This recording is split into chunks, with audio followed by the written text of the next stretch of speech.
When you hear the word Naagin, what image comes to your mind? Do you picture shimmering cinema costumes, glowing eyes, and dramatic stories of shape-shifting revenge? If that is your perception, you're looking at a modern caricature.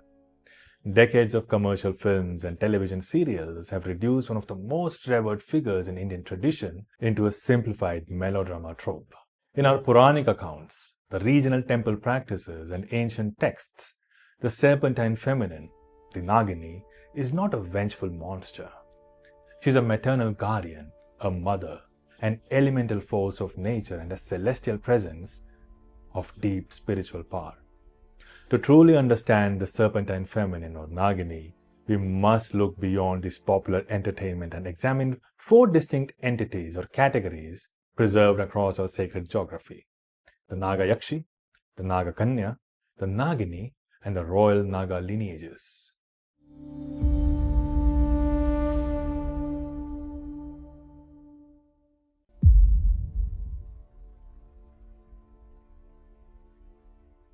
Long before major artistic traditions began depicting these Naginis in human forms, ancient communities revered the serpentine feminine through elemental symbols.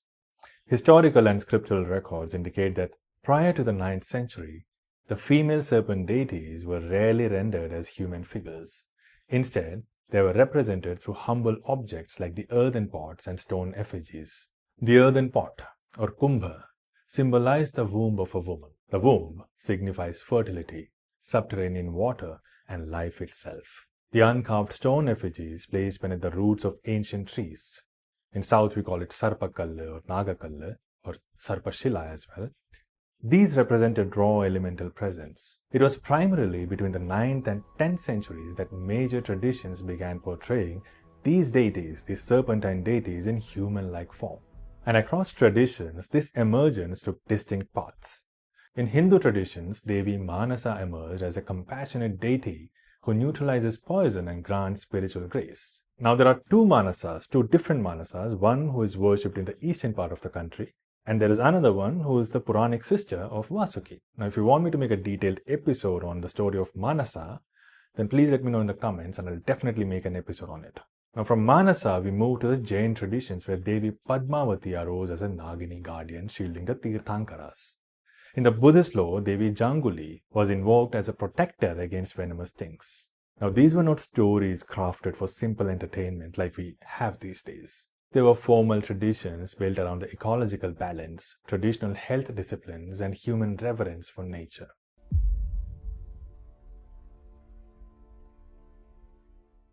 In order to see this sacred relationship in its living, authentic form today, we first look towards the southern part of India, particularly across Kerala and Tulunadu. Here the serpentine feminine is invoked as a Naagayakshi. But she is not housed in grand urban temples. No. Instead, her shrine rests within the cool, undisturbed earth of a Sarpakaavu or a Nagabana, which is a sacred serpent grove. It doesn't have any roofs or anything. These groves combine the worship of tree spirits or yakshas and serpent deities or nagas, creating a living sanctuary where trees are never felled and the soil remains untouched. Here, the Naagayakshi is revered as a maternal guardian. She protects the family lineage, preserves the subterranean water table, and shelters the ancestral land. In return, she is offered traditional rituals like Nurumpalum or Tambila or Sarpantullal. Now, the male serpent deities in these kavas or Nagabanas are invoked as Nagarajas, such as Vasuki or Ananta. The female presence is revered as Naagayakshi, Nagamma, or Nagi. In many ancestral serpent groves, her specific origin remains shrouded in quiet reverence. Now, these are weather-worn stone idols standing watch among banyan roots, and they remind us that the aspects of the divine are meant to be experienced through quiet devotion rather than intellectual debate.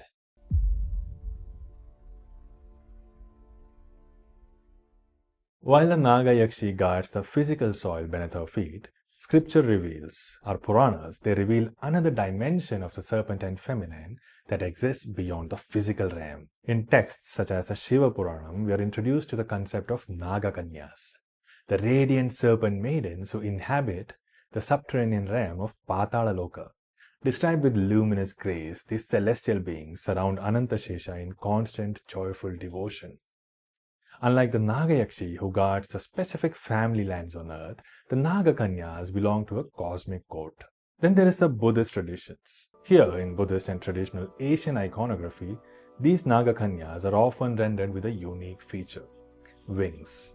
These winged Naagakanyas hover between opposing realms, bridging the earth and the sky, water and the air, the heavy slithering serpent and the high-flying celestial bird, the Suparna. They symbolize pure transcendence, showing that serpentine energy, when elevated through devotion, breaks free from the physical limitations of the body. Deconstructing these subtle distinctions between local grove guardians and cosmic entities is precisely what I set out to document in my book Naaga. So if you want to dive deeper into these lesser-known layers of a sacred geography, you can find the link to the book in the description below. And if you appreciate the scripturally grounded approach to our traditions, please hit the subscribe button and turn on notifications. It motivates me and ensures that these authentic accounts reach a wider audience.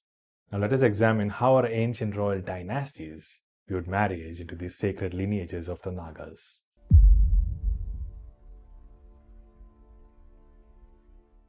This connection between the cosmic realm of Paatala and our physical world was not merely abstract philosophy. Ancient Indian literature demonstrates that great royal dynasties viewed the Naga lineage with honor. In his epic Raghuvamsa, the Mahakavi Kalidasa writes of Kusha, the son and heir of Prabhu Sri Rama.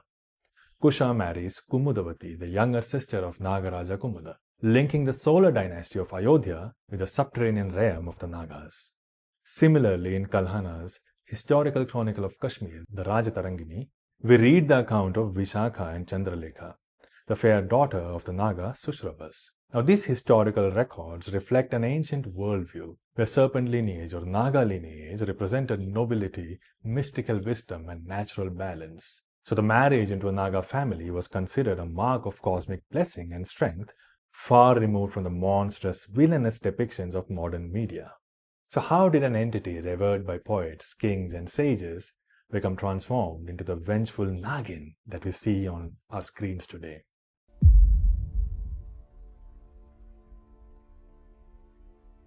The shift from a deity to a media product, this shift occurred through the dramatic distortion of a regional folklore. In traditional lore, we encounter the Ichchadhari Nagini, or Nagin, beings who attain the power of shape-shifting through centuries of intense tapasya or spiritual penance. They were the traditional guardians of natural treasures, including the Nagamani, a sacred gem representing wisdom and cosmic energy. In traditional folk stories, such as those preserved across Maharashtra or Karnataka, the Nagini often acts with generosity toward righteous people who respect nature, such as humble farmers. The vengeful image stems directly from commercial cinema, which flattened the complex figure of the Nagini into a simple story of revenge. Yet, if you analyze these cinematic plots closely, a clear pattern emerges. It is almost always human greed, often represented by the villain character breaking into the natural realm to steal the Nagamani, which disrupts the balance, which causes anger of the Nagin. Pop culture focuses on the Nagin's anger while ignoring the human intrusion that caused it. In truth, her fierceness is nature defending itself when its sacred boundaries are violated.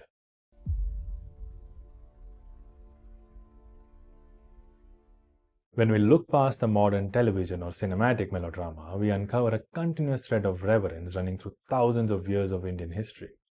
In the quiet Sarpakaavu or the Nagavanas of the south, she is the Naagayakshi, preserving our soil and water tables.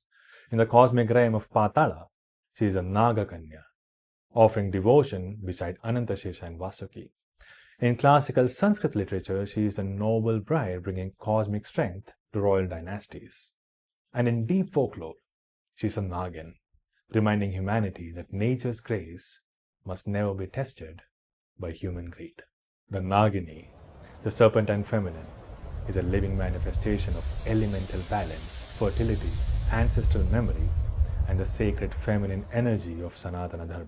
Thank you for watching Chaturya. I'm K. Kumar, screenwriter and author, and if this episode offered you a deeper perspective on our traditions, then please like this video, share it with your friends and family, and leave your thoughts in the comments below. May the Nagini be with you.